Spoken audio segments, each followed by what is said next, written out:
My name is Slothower, as Liza said, and there are a number of different points of view in here, which you may be a little confusing, but you'll see how it works.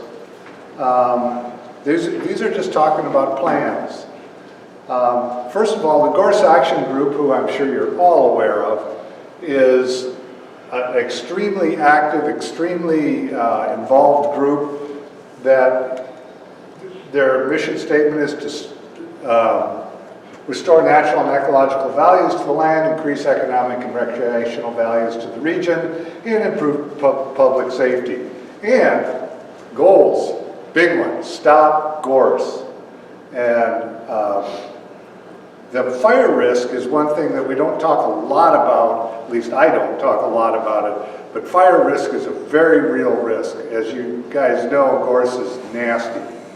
And then we want to encourage people to develop their stewardship on private lands, because most of this Gorse is on private lands, and so we have to get people to just not only take care of it, but want to take care of it so they do a good job.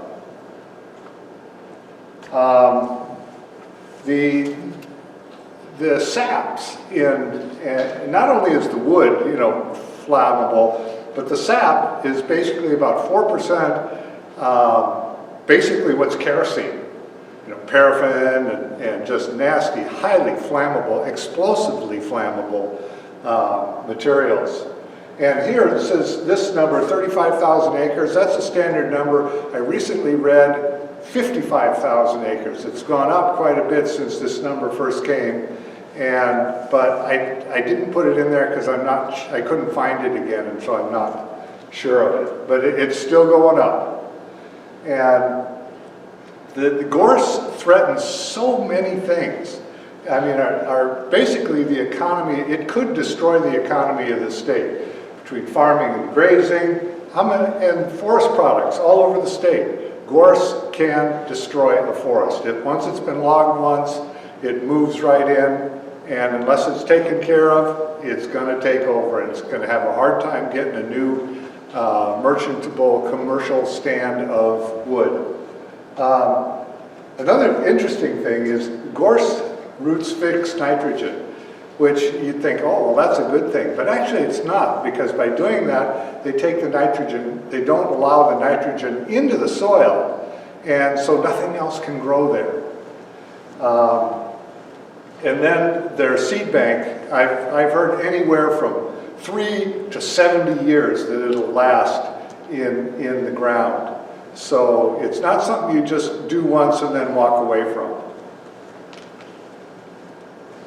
And a lot of us, myself and other people, when I first started seeing this stuff, I'm going, there's nothing you can do with that. That's not true. We can do a lot.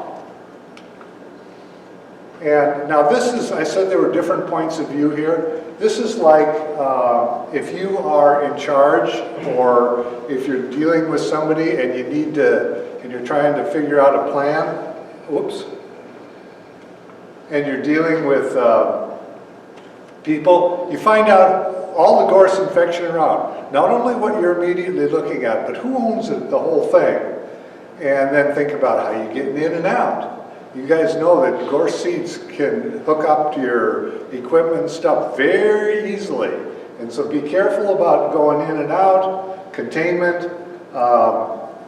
Be creative. There's lots of different ways to deal with this. And we're going to go through some, from little infestations to big ones like the donut hole. But anyway, we don't want to spread it, so really be sure that your equipment's clean, that you're clean, and that you aren't transporting it. And have a plan. And remember, I just talked about the seeds. This plan is not once and gone. You're talking a minimum of 3 years. That's a minimum. And a lot of people are looking at 5 and even 7 years before they can exhaust that seed bank, depending on how you deal with it.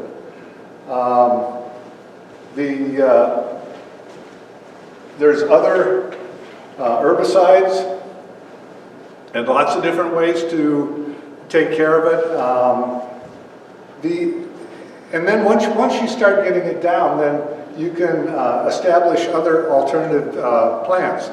Some of them, especially grasses like ryegrass, grow really, really well. And especially if you've mulched it and you've got that nitrogen that's mulched up and now it's just sitting there. And from the nitrogen fixing gorse. And then, oh, by the way, you can spray that because most of the sprays we use are for broadleafs. They're not kill everything. So grasses will still grow even if you have to spray some more. Trees, shrubs for shade, and a healthy understory. Those are the types of things that really make a difference. And I have experience with this in how much difference it makes to have a good, competitive plant crop. Oh, darn it.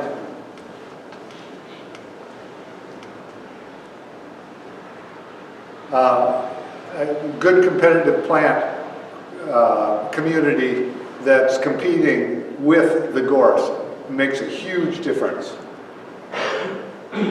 Okay, then again, you want to select the right methods. What's the age and size? Where are we residential or are we rural? Again, that makes difference in the herbicides you might use, or getting in and out, or there's lots of different reasons. Water. Some of these herbicides you can't use near water. Other ones you can. The slope.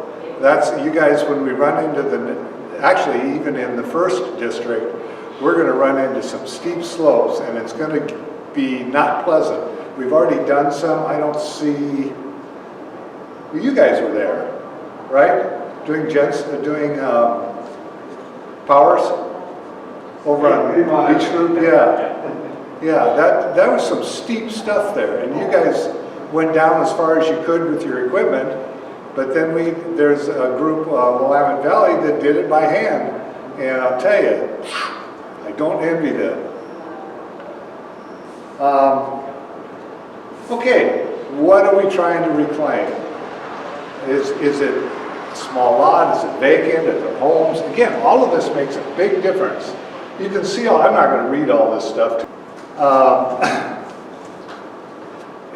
But all of these things are going to take a different method. Here's some, and you can see it's gotten a little out of hand over here. So what do? You got a few plants. Anybody here ever use a weed wrench? They're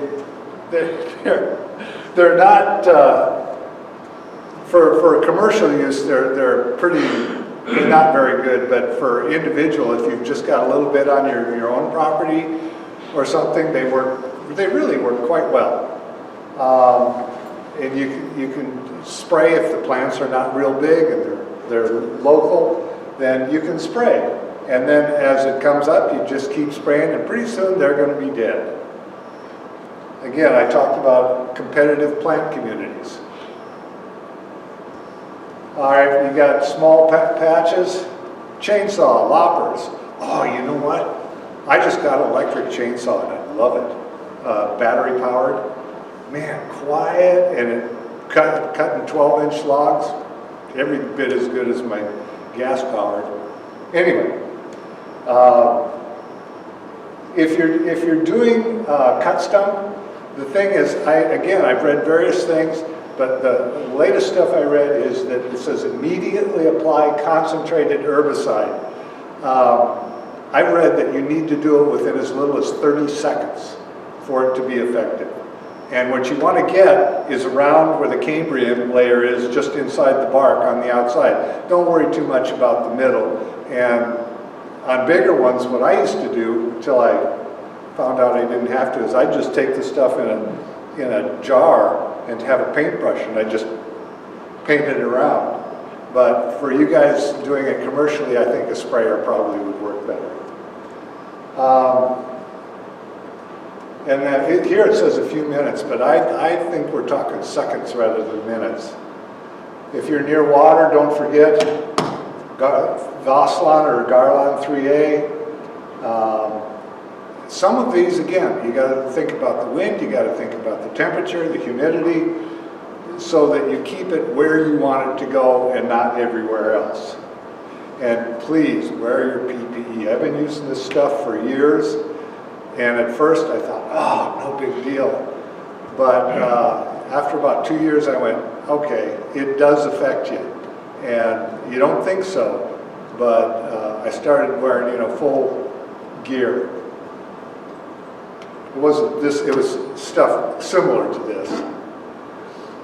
And then big established. Now this is where most of you guys are going to be coming in to manage the large areas.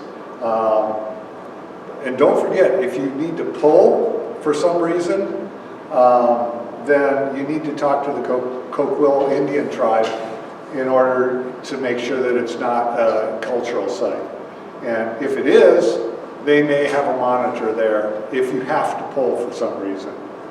But what we like best is grinding. Grinding works so well because not only are you, not lopping the gorse off, but you're putting a mulch layer over it. And you know how mulch reduces plant life underneath it. But not only are you putting a mulch on it, but you're putting a nitrogen-rich mulch on it so that the other, like the grasses we've been talking about, can compete with any gorse coming up. It works, it's really well. I love grinding. And then herbicides with surfactants. Herbicides, again, people picture herbicides as like an airplane coming down over an area, or, like my brother-in-law's a farmer in Montana. He has a thing with 60 feet on either side with herbicide things when he needs it. But we aren't talking that. We're talking, one lady I talked to don't want to use herbicides. I told her, you can spot spray. Put a backpack on and go like that. And it takes a lot longer and it's more labor intensive. But you know what? You can do a lot of land without using very much herbicide. Again, treating the regrowth, and then competition and shading. These are all the same steps, just on different scales. A mulching head here. I've seen these work. They are so cool. You guys, who has them? You guys have them. And then again, there's a cat excavator with another mulching head on it. Okay, large established stands. So we're talking the donut hole here. And we need big equipment, pile it, pull it. Oh, that's another consideration that I was going to mention earlier, but I didn't. But that you need to find out where you're going to put, what are you going to do with this stuff? If you're mulching it and leaving it in place, that's fine. In fact, that's the best. That's great. But you won't always be able to do that. If you're on a steep slope, you can't mulch it. But so you need to find a place to put it. And remember, wherever you put it, whatever truck you put it in, wherever you transport it, you're leaving seeds. So make sure that you can deal with, when you do mulch it, make sure that you can deal with whatever's going to come up there. If you've got low fields, actually you can see some along the roads where people mow it all the time, but it's only that high, but it's all yellow. It's still blooming, creating seeds. And so one thing that if you get it down like that, you can disc it, and disking works very well. I mean, you have to keep it up, keep redisking, but disking works very well. Grazing, and don't forget to monitor it. And again, every time, competitive plant community. Okay, pasture and range. Anybody here work on pasture and range? Or is it all you do? Okay, great. Great. So you have some experience with this. And again, same process. Large stands, mechanical. And if you're out in rural, in pasture, it's not a great idea to burn it. Now, if you cut it down and need to burn it, that's a little bit different. But burning is not the most ideal thing because it does not inhibit new gorse from coming back. Treat regrowth, disking, grazers, goats and sheep. They love, the goats especially will eat that stuff when it's young, and so will sheep. Sheep won't eat it when it gets bigger, goats will. And then you have to rotate your animals, because if you do need to retreat with herbicides now and again. And again, for pasture, you guys know about this stuff if you have to deal with it. It's just normal pasture management. Here are 3 large areas that where families have, you know, large thousands of acres of ground, and the gorse has taken over, and they are some of the most active people in the area on, yeah, let's get rid of gorse, and they are working on their lands.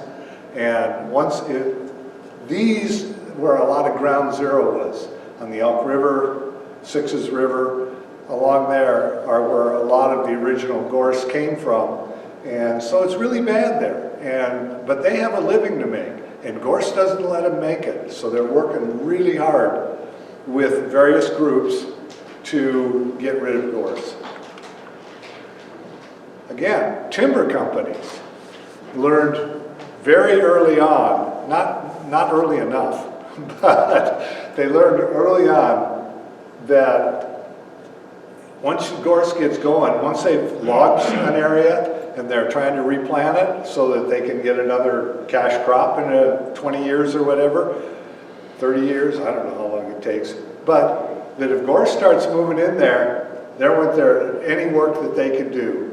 And it cost them more, it cost them a lot less just to spend the time cleaning and managing their land than to try and get rid of the gorse once it's become established. Now here I talked about aerial spraying. You know, out in the rural areas that is possible. But again, so much easier to deal with it before it starts.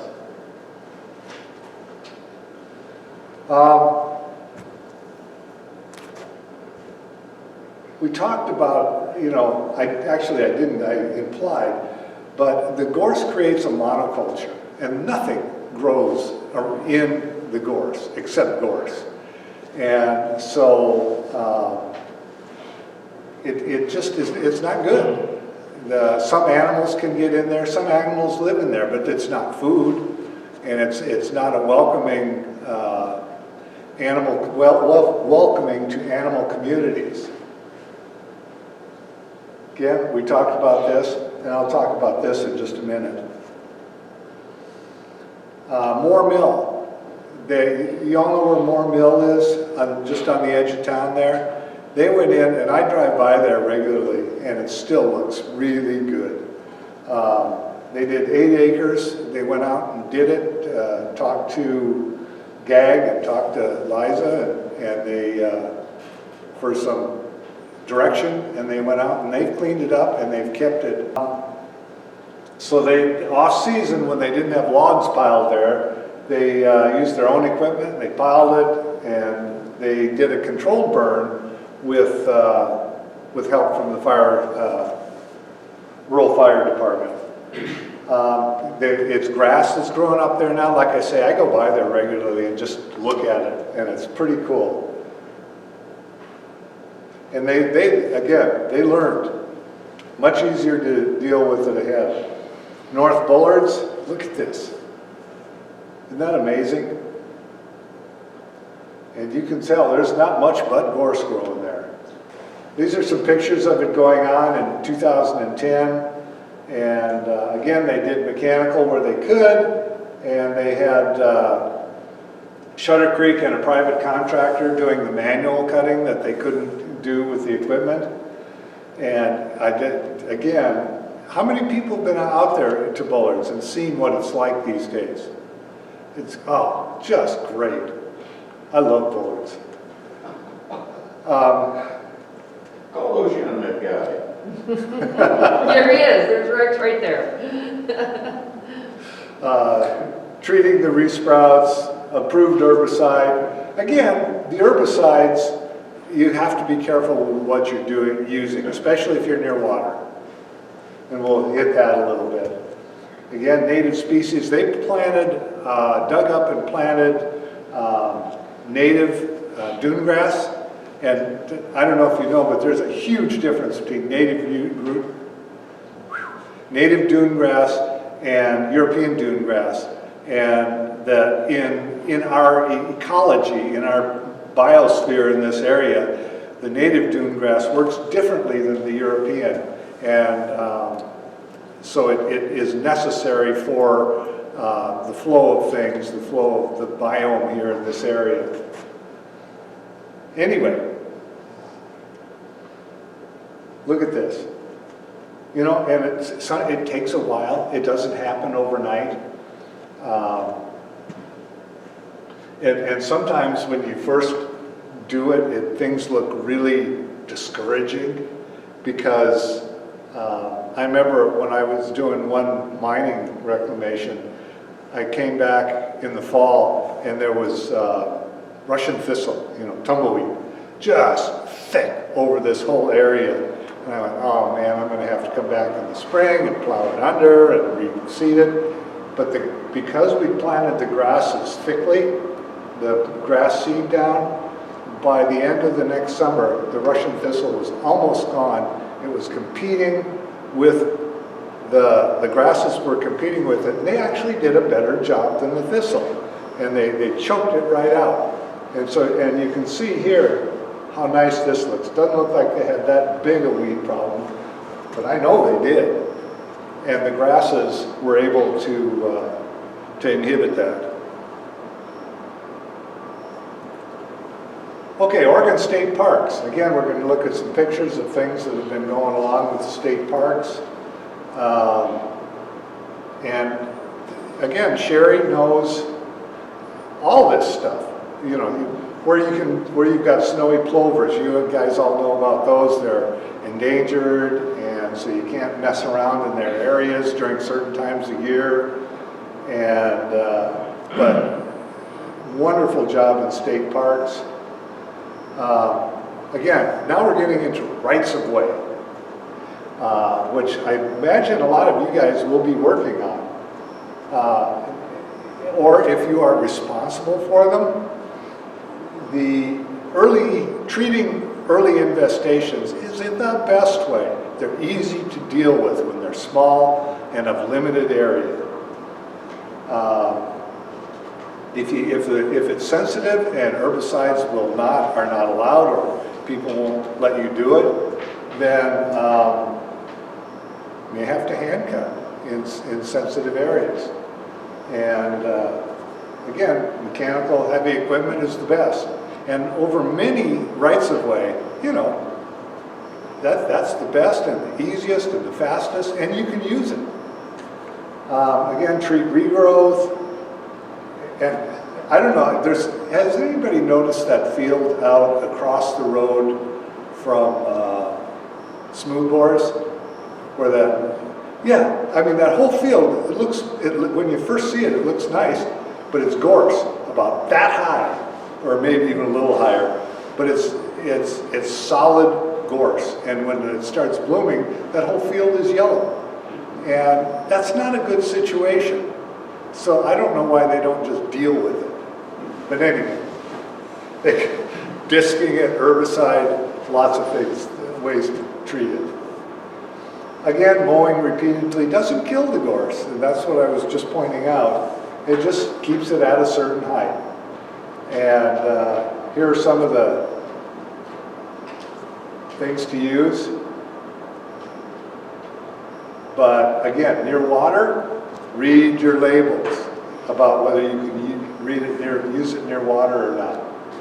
And then again, we talked about this is not a once and done. There's monitor and reseed, and that doesn't mean over a month, that means over years. And whenever you get in a contract with somebody to get rid of those things, make sure that they understand that this is a multi-year project. Rainbow rock, this I've seen pictures of this before. This is pretty amazing. Oh man, this is what I fixed this morning. I couldn't find it. Anyway, so on cut stump on steep slopes, that's about your only choice. Manually cut it, take it down, pile it to a place where you can grind it, or if you have to haul it to wherever you're going to haul it to. Then again, you have to monitor and respray and plant shade where it's possible. This one is one of my favorites. I go down to Coquille Point almost every morning and jog up the stairs 3 or 4 times to kind of keep my heart in decent shape.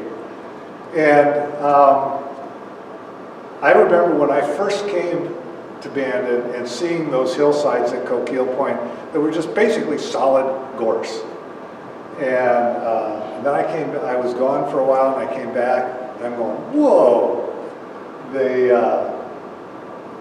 This was definitely a rappel cut, haul the gorse off, or haul the gorse down.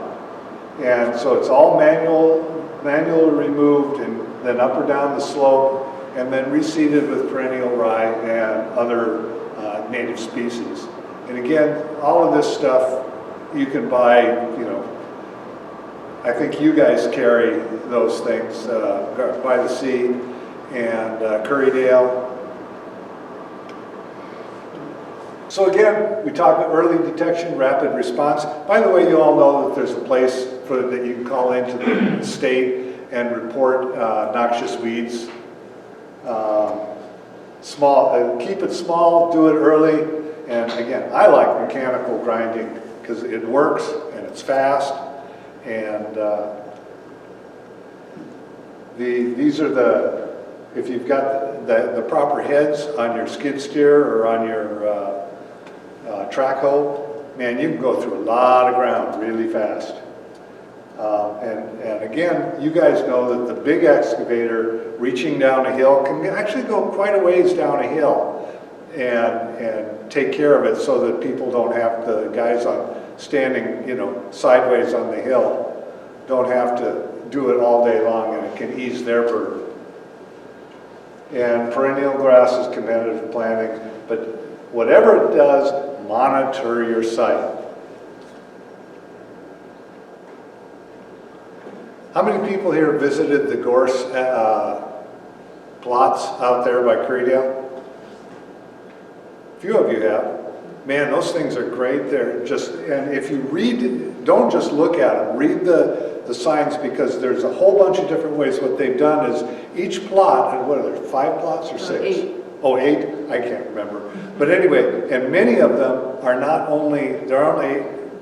are divided in half with something done here and something done here, maybe a different herbicide or a different method to start. Anyway, so there's about, I think there's about 12 or 14 different methods that are used out there, and you can see how some of them were not effective at all, and some of them worked really well. So, and this, I believe this fall was the last time they're going to actually go in and spray and deal with it. But some of the surprising ones, the mulching and disking actually worked pretty well, as I recall. I haven't been out there for a while.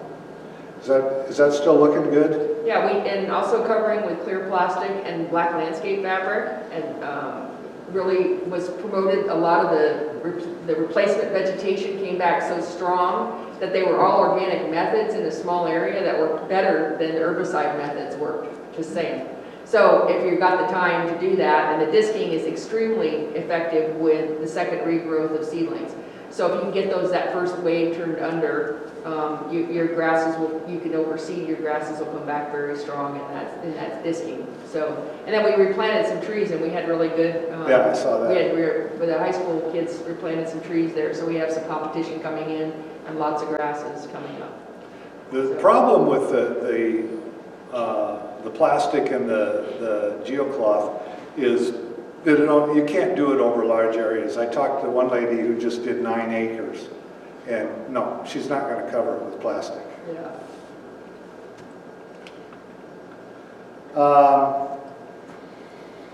Glyphosate is not effective at killing gorse. That's like, what is it? What, Roundup? Roundup, yeah, that's what I thought it was. And the stuff you buy in the hardware stores, when you buy this weed killer or that, most of that stuff is not very effective. You've got to get up into higher percentages of the active ingredient. But again, we're going to keep hitting on this. Some things are not appropriate to use near water. Crossbow, Garlon 4, and pre-mixed TRICLOPYR. Anyway, again, read the label. That's something that people don't read instructions enough, and they really need to. Yeah, Gorse isn't even on the glyphosate label. But it's used all the time. Well, it's a mistake. That's Yeah. federal law. I know, but that's the homeowner. That's one of the reasons why we trialed all this stuff at the Bandon demo site, was to show people what worked and what didn't work. And it surprised a lot of people what they've been using. You could get burned down on it, but you've got regrowth immediately. So you're wasting herbicide using it improperly and not effectively. So we're really trying to change people's use of the herbicides to use the right ones and use the less. And this Vastland is a great example of that, because the Vastland has only a danger label on it, so it's more user-friendly for the homeowner, and it's safe near water. So people who have seasonal water, like ditches or rights-of-way, things like that, it's a better choice for the environment and for the applicator in that situation. But it's a new product and it's expensive, and but the people don't know about it. So they go, and the two things they get is either Garlon, if they can get it in the farm store, but primarily Crossbow and glyphosate are the two things they try first in the homeowner. And the homeowner owns most of the gorse, just saying. So we're also reaching out to them, and it's also your job to educate them. So that's why a lot of the hysteria doesn't work, or it's dangerous. This is a very safe herbicide to use, and safe for the environment as well. And it's new, so a lot of people haven't heard about it. We want to try to get that word out. And one thing that I did, I'm controlling some noxious weeds. I have a little property in Montana. Was I talked to the farmers in the area and said, what do you guys do? And then talked to the extension agent in there too, and they gave me some direction to go for the weeds that I had. So those are always good things to do. Again, we're on this herbicide, over-the-counter premixed, 8.8% AI. Again, what we're talking here, Garlon 3A and Vaslon, 44% active ingredient, 55% active ingredient. And both of these are registered for use near water. Now these, which have even a higher percent of active ingredient, are not to be used near water. Also volatilizing. Those two are hot volatilizers. That's a big point, yeah. You can actually see at the Gorse demo site where we did use a Garlon product, and it did volatilize that day and killed off the shore pines. So you killed off your shade in the process of killing off your gorse at the base of it. So it was a great example exactly of what can happen with your volatilization. You can lose the good stuff as well as the bad stuff at the same time. Again, when do you spray? Spring and fall, obviously the best time. My farmer brother-in-law says fall is the best. He adamantly says fall is the best. He said what happens is once the flowers have bloomed and started to fade, then the plant starts taking stuff down into its roots, preparing to go dormant, preparing for winter. And so he says in the fall, right past full bloom, spray it then, and it'll suck that stuff right down into the roots and kill the whole thing. Gorse has a early spring, winter bloom, and it's effective right at that period. We see much better results with knotweed in the late summer, early fall. It really depends upon the weed that you're killing. But right. Yeah. Again, if they're in full bloom, please don't be spraying them. There's too many bees around, and we don't want to kill bees. And then we talked about volatilization and drift. And add a surfactant, because what happens is that these things, when they hit the plant, they will beat up. And you ever wonder, how do these bugs just sit on top of the water? The way they do is because they have the water has surface tension, because the molecules are ionic, and they have a charge, and so they create along the surface, they create anyway, it's an electrical charge that kind of keeps it together. So what surfactants do, especially the non-ionic surfactants, is what they do is they break that up, and so that the water can't pull itself together with that charge. And there's a couple of them right up there. They work really well. I know one guy told me, he said, "Oh, just use soap," and because it's a surfactant. But the soap does not work as well as the others I have discovered. And then again, we talked about the schedule. Here's the schedule for spraying only. And we're looking at 5 years here. Early spring, or actually winter, but these are pretty obvious. I don't need to talk about them. So anyway, these things they will vary depending on the site and stuff, but this is a rule of thumb. Again, the methods are going to depend on the degree of infestation. Grass seeds, put them in. I cannot emphasize how much of a difference putting a competitive plant community in helps. A huge difference. And that's the nice thing about the grasses is that when you keep spraying them, your herbicides are not going to kill the grasses. These are not kill everything. They're broadleaf killers. So the grasses can go and you can still spray them. Oh, and one thing that I've learned is that if you do spray, usually wait a day before you plant the grasses. That's what the herbicide I was using said on it. And it worked great. And once you do it, you gotta go back and check. Even missing one part of this cycle can just kick your butt and make a lot more work for you. We talked forest, where they discovered, doing a little bit of cleaning and doing a little bit of precaution made a huge difference, huge money saver. Same thing when you're doing this. Do it right and keep it up. And if you're dealing with individual people, let them know this isn't a one-off thing. Tell them we will be back here, probably twice a year for the next 3 years. And this is what it's going to take. When you're replanting rights of way, again, you guys, the utility locates. I assume the numbers here is 811. Make sure you get your utilities located. Don't plant trees that are going to go up and they have to cut them down for the power lines. Again, using augers or digging, you don't want to do that. I worked doing this type of thing for a while, and hitting a gas line is no fun. Anyway, so these are just basic rules. If you do hit a gas line, because there aren't gas lines around here, or an electric line, report it immediately. Back off and report it, because trying to hide it, not going to work. And again, if you have to do some cleanup, some minor cleanup and stuff, think about what's going to happen in the future.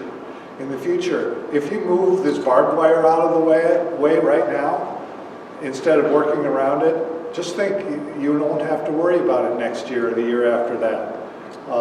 Just think about future maintenance. And you know what? When you take your gorse and you sculpt it, that's not controlling it. I went out to this house and I went, oh, look at those bushes. They're nice, rounded, you know, somebody taking a hedge clipper to them and put them down. And there was another one out there. And it was all done and I went, wait a minute, that's gorse. We've done that for years in Bandon. I know, well, it's not controlling it.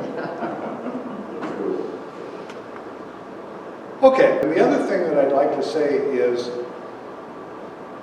if you do contact a homeowner about dealing with dealing with their gorse, and homeowners should contact you, or if you want to, you can contact homeowners, but get the homeowner to work with their neighbors, or if you have to, work with the surrounding people so that we can get a whole bunch at once. I don't really have the method right now to get people together. I'm writing letters, but that's not the same as what I had planned before this thing. Was we would have had now at least 2 public meetings where a whole bunch of people got together and we could talk about it. And they could meet their neighbors and all of that, but if they didn't know them. But it's difficult right now. Anything you can do to get people to get together to deal with this is going to be helpful. And thank you. Are there any questions?